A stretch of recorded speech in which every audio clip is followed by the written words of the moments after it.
Even our artists need more practice, but they have fun every time.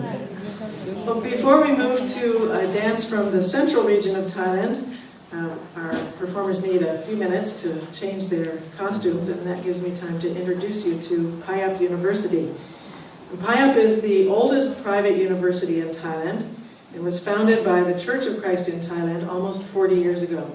And Church of Christ in Thailand is not like Church of Christ in the U.S. That's a translation of the Thai mainline Protestant church. And the purpose of the university is to express God's love by providing excellent higher education. We began with 200 students and 30 teachers. We've grown now to more than 6,000 students with a staff of about 900. And we're offering almost 40 degrees in the Thai language, and another 10 degrees are offered in English, both at the bachelor's and master's level. If you're interested in linguistics or teaching English to speakers of other languages, International Masters of Divinity degree, we have an MBA taught in English. Studying with us saves you a lot of money compared to studying in this country. So come on over. We're also looking for teachers and administrators to come and help us strengthen our international programs, one of our major strategic objectives at this point. We also recently began our first PhD, and that we also teach in English, in peace studies. And our Institute for the Study of Religion, Culture, and Peace has been active in mediating the recent political conflict in Thailand. So our director of our institute is actually meeting with the leaders of the red shirts and the yellow shirts on our campus and trying to help bring about some reconciliation.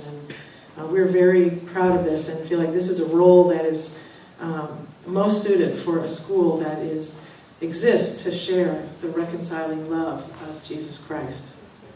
Well, as most of you know probably, most Thais are Buddhist, and so most of our staff and students are Buddhist. Only about 10% of our students and 30% of our staff are from Christian background.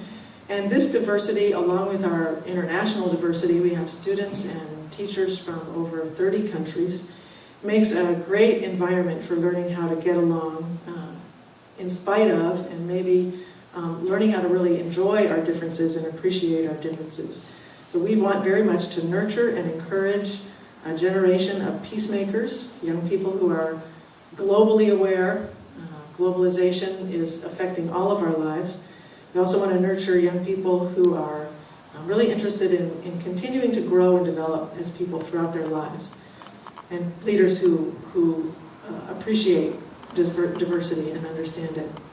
As I said earlier, I'm one of 4 vice presidents, and my area of responsibility is for spiritual and community life. And a theme of our ministry is vocation. There's a Christian writer named Frederick Buechner who talks about vocation or calling or finding your voice or your unique contribution to the world as finding that place where your great gladness and the world's great hunger meet. So finding that place where you can use your talents, your passions, what you really love to do, what you're really good at, and meeting some of the world's needs, that's the place that God has made you for and prepared you for. And that's my passion, is that our staff and students would find that place where they can really use their gifts in wonderful ways.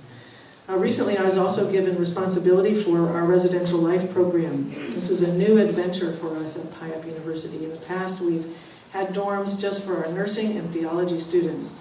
This last year, we finished dorms for our first-year students, and we'll be requiring them to live in the dorms this coming year. And in the past, it meant that most of our students came from very strict family environment in high school to complete freedom in college, which not all of them handled very well. So we're really looking forward to residential life that we can help them make that transition to adulthood. And part of what we're doing is inviting recent graduates from schools in other countries who are native speakers of English to come and live in the dorms for a year as volunteers and help us with residential life and also help tutoring and teaching English. We're looking for volunteers who have a strong Christian commitment. If you know anybody who might be interested in that, please get in touch with me after our program. I'd love to be able to contact them. And just to clarify too, Rob and I are, well, Rob is officially retired as a Presbyterian mission worker, but continues to teach full-time at McGillivray College of Divinity at Piatt University. And this past August, Rob celebrated 50 years of ministry in Thailand, which was pretty exciting. I'm still a full-time mission co-worker of the Presbyterian Church. I'm supported by Presbyterian churches similar to this one, and I've been in Thailand now for 32 years. We're ready for the final dance before there's an intermission. We have this dance every time we come here because it's our most beautiful one, and you will enjoy and be blessed by it. It is indeed a dance of blessing. The Central Plains area is known for a particular style and beauty of dance, and so this last one on our program before the intermission uses words from the Psalms as they're sung and the dance is interpreted. So these are the words in English that are sung in the psalm. Make a joyful noise to the Lord, all the earth. Serve the Lord with gladness. Come into his presence with singing. Praise the Lord with trumpet, with lute and harp and tambourine, strings and pipe. Praise the Lord with dance. And we look forward to the day of his coming. So, be blessed by this dance of blessing. Thank you.